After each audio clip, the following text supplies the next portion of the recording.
Today, today we are going to start our discussion with endemic species. Okay, what are endemic species? These are species which are only found in some particular area. Okay, see endemic species में एक बात याद रखो, ये species ये जानवर ऐसे होते हैं जो खाली एक particular area में ही दिखते हैं. They are not found everywhere. Okay, usually isolated by natural or geographical barriers. मान लो कि कोई एक आइलैंड है, अब वो आइलैंड तो ऑब्वियसली दूसरे देशों से या कॉन्टिनेंट से अलग थलग ही होगा, तो हो सकता है कि उस आइलैंड के ऊपर कोई ऐसा जानवर है जो पूरी दुनिया में खाली उसी आइलैंड के ऊपर पाया जाता है और कहीं पर नहीं, तो उसको एक एंडेमिक स्पीशीज बोलते हैं. ठीक है. Examples of such species are Andaman teal, Nicobar pigeon, Andaman wild pig, mithun in Arunachal Pradesh. Okay, these are certain examples of endemic species. ठीक है. Next we have extinct. Extinct मतलब जो ऑलरेडी खत्म हो चुके हैं वो. ओके, इनका इतना ज्यादा शिकार हुआ है, ठीक है, इतनी हद तक इनका एक्सप्लॉइटेशन हुआ है that they are no more present on this planet. These are the species which are not found after searches of known or likely areas where they may occur. कि ये वो स्पीशीज है जो सर्च करने के बावजूद भी जहां पर वो पाए जाते हैं अब वो वहां पर नहीं है या दूसरे एरिया में भी नहीं है. A species may be extinct from a local area, region, country, continent or entire earth. कि स्पीशीज जो है वो किसी एक पर्टिकुलर एरिया में से एक्सटिंक्ट हो सकते हैं, किसी रीजन में से, किसी देश में से, किसी कॉन्टिनेंट में से या पूरी की पूरे प्लेनेट के ऊपर से भी एक्सटिंक्ट हो सकते हैं. ठीक है. Examples of such species are the Asiatic cheetah and pink headed duck. ठीक है, एशियाटिक चीता जो है, okay, they are now extinct. आज आपको चीता एशिया के अंदर तो देखने को नहीं मिलेंगे, ऐसे भारत में बहुत थे पहले. ठीक है, आज ढूंढने से भी नहीं मिलते हैं. और पिंक हेड डक है कि वैसा डक जिसका हेड पिंक है. ठीक है, डक्स तो यूजुअली लोग काफी खाते हैं, वेस्टर्न कंट्रीज के अंदर डक्स को बहुत खाया जाता है. ठीक है, तो उसके कारण हो सकता है पिंक हेडेड डक को काफी ऐसे मास स्केल डिस्ट्रक्शन हुआ हो कि वो आज नहीं बचे. Asiatic cheetah, where did they go? Okay, the world's fastest land mammal. Yes, cheetah were the world's fastest land mammal. Okay, is a unique and specialized member of the cat family and can move at the speed of 112 kilometre per hour. ये cat family का unique और specialised member है और जिसकी speed 112 kilometre per hour की है. The चीता is often mistaken for a leopard. Okay, और चीता जो है उसको कई बार हम लेपर्ड के साथ कंफ्यूज करते हैं. ओके, यूजुअली हाँ, लेपर्ड है, चीता है, जगुआर है, उनके स्पोर्ट्स अलग अलग जरूर होते हैं, बट दूर से देखने पर ऐसे ही लगता है कि भाई वो मानो लेपर्ड हो, या लेपर्ड को देखकर कई बार हम चीता के साथ कंफ्यूज कर देते हैं उससे. ठीक है. Its distinguishing marks are the long teardrop shaped line on each side of the nose from the corner of its eye to its mouth. हाँ, चीता में एक खास बात क्या होती है, सपोज स्पॉट्स को अगर हम ध्यान से ना भी देखें तो भी चीता की आंखों के नीचे ऐसे स्पॉट्स होते हैं, मानो ऐसा लग रहा हो जैसे उनकी आंखों में से आंसू गिर रहे हैं. ठीक है, उनके नाक के दोनों तरफ, ठीक है, आंखों के नीचे स्पॉट्स होते हैं. It appears as if it is crying, आंसू निकल रहे हैं ऐसे. ठीक है, तो उसके ऊपर से अंदाजा लगाया जा सकता है कि ये चीता है या नहीं है ऐसे.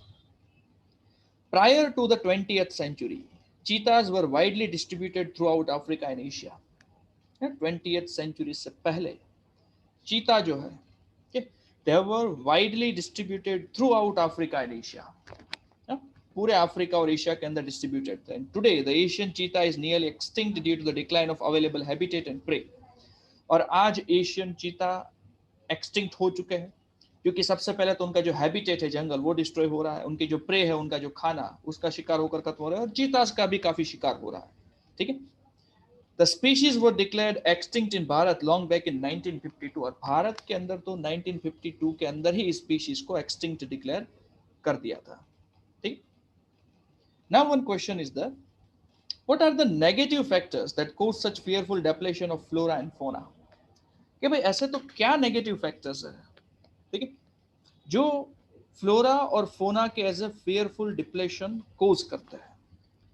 तो first of all if you look around you will be able to find out how we have transformed nature. Okay, अगर हम हमारे आजू बाजू में देखें तो हमें ये देखने को मिलेगा कि हमने नेचर को किस तरीके से ट्रांसफॉर्म किया है.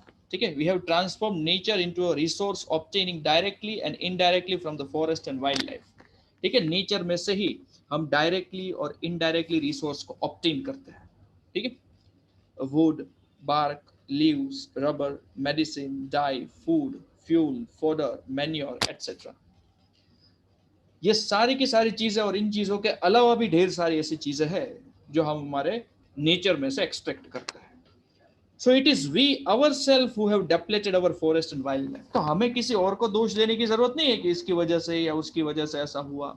ठीक है, we ourselves are responsible for the depletion of forest also as well as for the depletion of wildlife also. ठीक है. Yes, Arushi. What is the meaning of fodder? अच्छा, चारा होता है ना बेटा, जो गाय भैंस को खिलाते हैं, उनको फॉडर क्रॉप बोलते हैं या फॉडर बोलते हैं. ओके.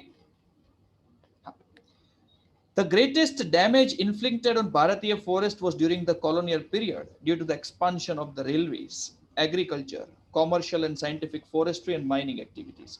और भारत के फॉरेस्ट के ऊपर अगर सबसे ज्यादा लोड कभी पड़ा था तो that was during the colonial period. Okay, अंग्रेजों ने भारतों के जंगल को बहुत काटा है.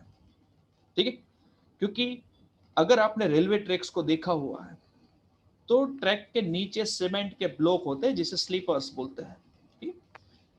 वो जमाने में ये स्लीपर्स को लकड़ी से बनाया जाता था, और इन स्लीपर्स को बनाने के लिए अंग्रेजों ने भारत के जो जंगल थे, ओके, उनको बेहिसाब काटा है. दे हैव एक्सप्लॉइटेड भारतीय forest to a very utmost level. आप सोच भी नहीं सकते उतनी हद तक उन्होंने भारत के जंगलों को काट दिया है.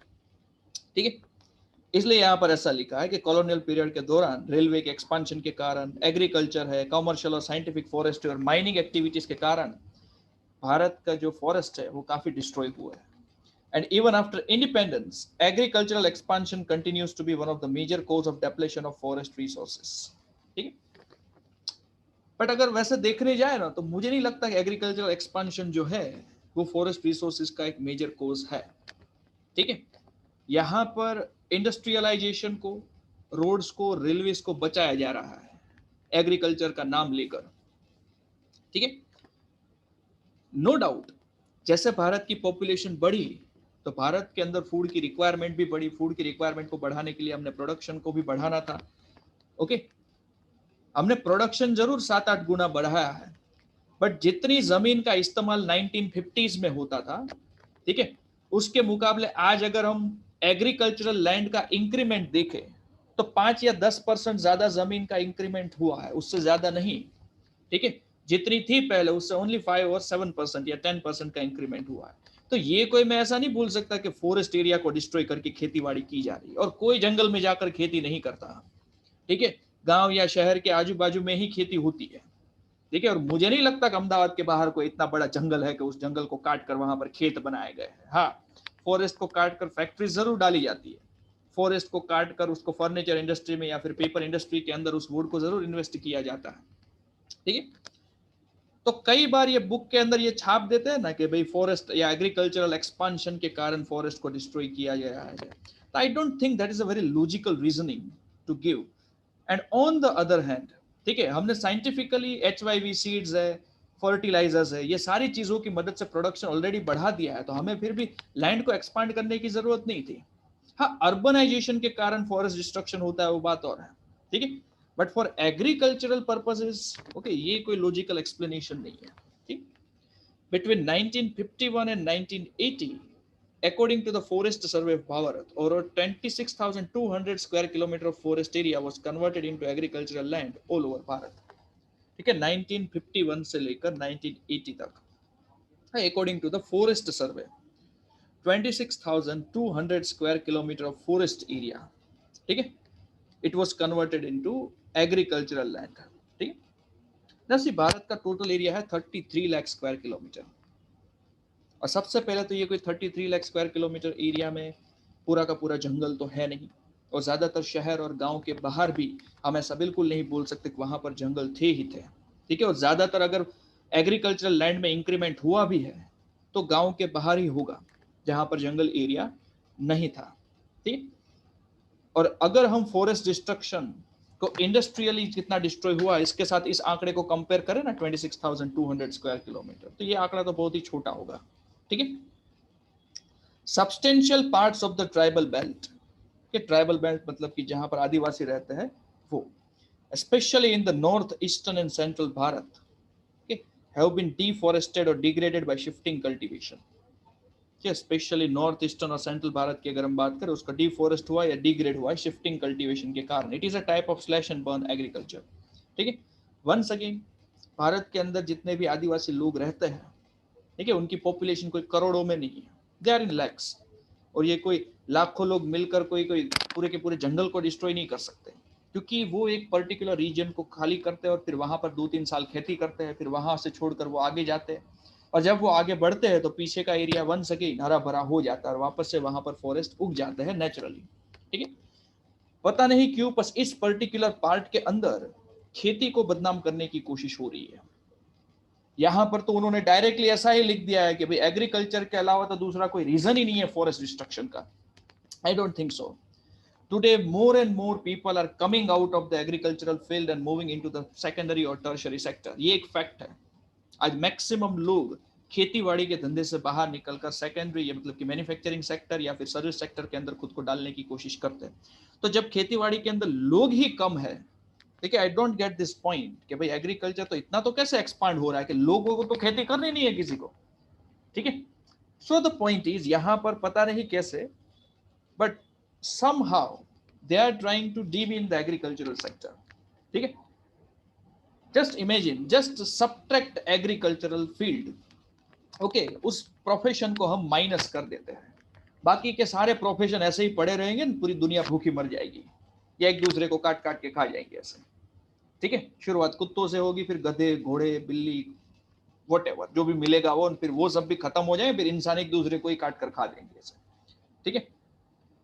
So the thing is, agriculture is the option. और एग्रीकल्चर के कारण, सपोज मान लो अगर खेती डिस्ट्रॉय होती भी है तो भी खेती या एग्रीकल्चर के कारण, अगर हम बोल सॉरी फॉरेस्ट डिस्ट्रॉय होते हैं तो भी एग्रीकल्चर में हमें प्लांट ही उगाने हैं. And those plant can also contribute something to the ecosystem. Okay, ऐसा तो है नहीं कि भाई झाड़ काट दिए तो खेती में वो कोई फैक्ट्री तो डालेंगे नहीं. ओके, वो भी प्लांट ही उगाएंगे, and that plant also can contribute towards the ecosystem and balance somewhat, क्या बोलते हैं, इकोलॉजिकल फैक्टर्स. ठीक है. तो ऑलवेज अंडरस्टैंड वन थिंग, कि जब जंगलों के कटने की बात आती है, then agriculture is not to blame. You can blame industrialisation, urbanisation, road development, railways development, okay, different industries which are dependent on forest product. Okay, but agriculture cannot be blamed for the destruction of forest, remember. ठीक है. Are colonial forest policies to be blamed? Question ये है, क्या forest sorry colonial forest policies थी, क्या उनको blame किया जा सकता है? Some of our environmental activists say that the promotion of a few favored species in many parts of Bharat has been carried out through the ironically termed enrichment plantation, in which a single commercially valuable species was extensively planted and other species eliminated. ये scientific forestry में होता क्या था कि अंग्रेजों ने जब भारत के अंदर साइंटिफिक फॉरेस्ट्री चालू की, ठीक है, तब वो जंगल का एक एरिया क्लियर कर देते थे और फिर वो ऐसा बहाना बना देते, भले ना हम जब भी झाड़ काट रहे हैं, हम झाड़ उगा भी तो रहे हैं, but they were destroying 20 species and just growing one species of plant, जो उनके लिए जरूरी था, जो कमर्शियली काफी वैल्यूएबल था, मतलब कि फैक्ट्री के अंदर जिन स्पीशीज का इस्तेमाल हो सके वो. ठीक है. तो ये तो ऐसा ही हुआ ना, 20 अलग अलग लोगों की जान ली और एक बंदे को बचाया. ओके, फिर बोलते हैं कि हमने बचाया, ऐसे उसको बचाया नहीं बोलते. Okay, you destroyed 20 species, example दे रहा हूं मैं, you are just planting one particular species. Okay, तो ये कोई इसका फिजिबल एक्सप्लेनेशन नहीं है. ठीक है.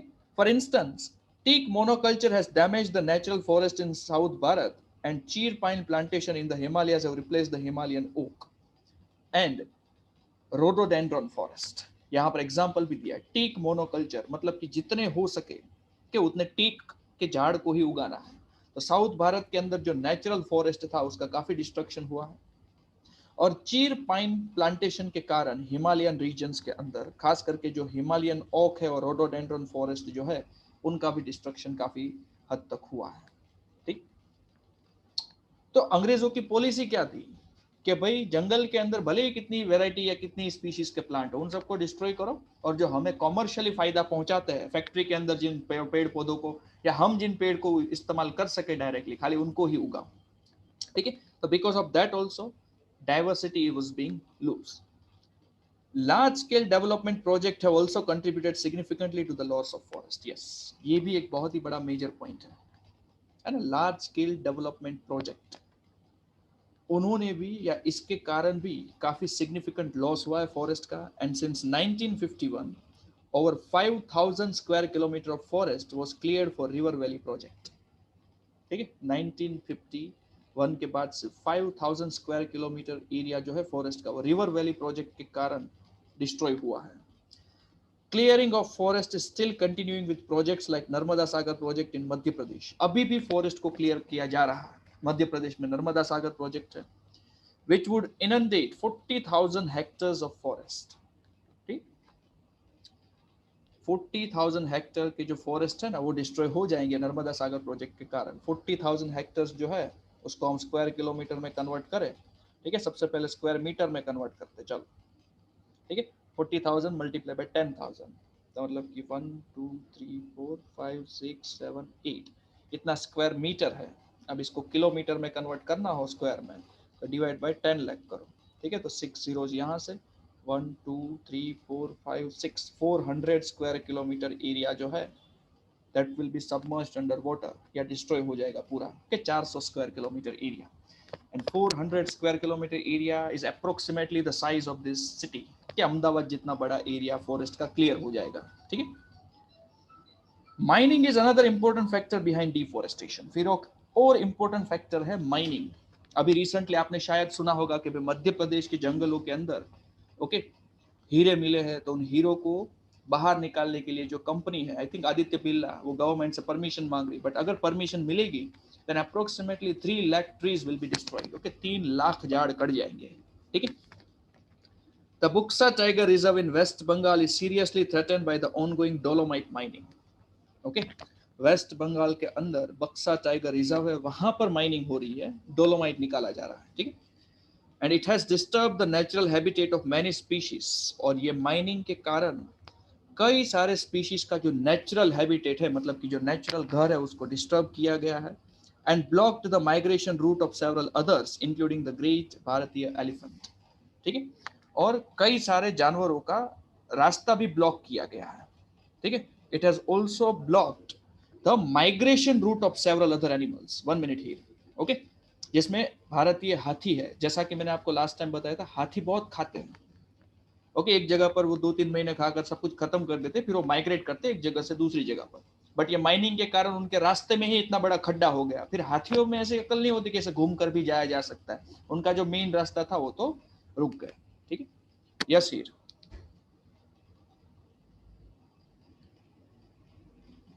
सर ये डोलोमाइट क्या होता है, कहाँ पे यूज होता है? Sorry, dolomite. डोलोमाइट बेटा एक टाइप का लाइमस्टोन होता है. ठीक है, क्या होता है?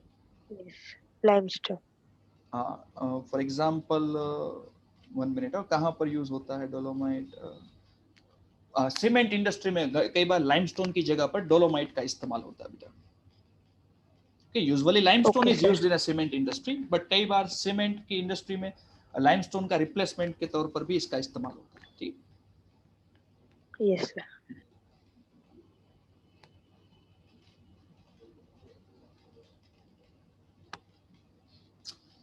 Many foresters and environmentalists hold the view that the greatest degrading factor behind the depletion of forest resources are grazing and fuel wood collection. अब कई सारे फॉरेस्टर्स और एनवायरमेंटलिस्ट है वो ये भी मानते हैं कि फॉरेस्ट का जो डेप्लेशन हो रहा है वो ग्रेजिंग और फ्यूल वुड कलेक्शन के कारण भी हो सकता है. दो there may be some substance in their argument, yet the fact remains that a substantial part of the fuel fodder demand is met by lopping rather than by felling entire trees. भले ही वो कुछ भी बोले but एक बात तो fact है कि फ्यूल फोडर डिमांड जो है वो कोई झाड़ को काट कर पूरी नहीं की जाती. रिमेंबर कि फॉर एग्जांपल फोडर है तो वो घास खाएंगे या फिर झाड़ पर से पत्ते तोड़ लेंगे, वो पूरे के पूरे झाड़ को नहीं काटते. सिमिलरली फ्यूल तो जलाने के लिए जो लकड़ियां होती है तो उसके लिए भी कोई पूरा का पूरा झाड़ काटता नहीं है बल्कि उसकी ब्रांचेस काटी जाती है ट्रीज की या फिर जो गिरी हुई ब्रांचेस है या गिरी हुई लकड़ियों के टुकड़े हैं जंगलों के अंदर इनको उठाया जाता है. ठीक है, इसलिए यहां पर हम थोड़ा डिसएग्री कर सकते हैं. ठीक है, कि भाई फॉरेस्ट डिस्ट्रक्शन के रीजन हम ग्रेजिंग या फिर फ्यूल को कलेक्ट करना ओके वो थोड़ा सा कुछ ज्यादा ही हो गया. ठीक है, The forest ecosystems are repositories of some of the country's most valuable forest product. Okay, forest का जो ecosystem है वो repository मतलब कि एक टाइप का safe है. Okay, वो safe नहीं आता तिजोरी, वो है countries के one of the most valuable forest product का, minerals का, and other resources that meet the demands of the rapidly expanding industrial urban economy. मतलब कि ये जो इंडस्ट्रियल और अर्बन इकोनॉमी जो इतनी तेजी से ओके एक्सपांड हो रही है, ठीक है, तो ये उसका बहुत ही अच्छा से क्या बोलते हैं एक टाइप का स्टोर हाउस है जहां पर ये सारी चीजों को स्टोर किया जा सकता है. And this protected area does mean different things to different people. और ये जो प्रोटेक्टेड एरिया है ओके वो अलग लोगों को या अलग अलग लोगों को अलग तरीके से क्या बोलते हैं इसकी डेफिनेशन कर सकते हैं. And therein lies the fertile ground for conflict. और फिर कॉन्फ्लिक्ट के लिए फर्टाइल ग्राउंड भी है, ठीक है, कई बार तो फर्टाइल ग्राउंड के लिए भी कॉन्फ्लिक्ट हो जाता है यहाँ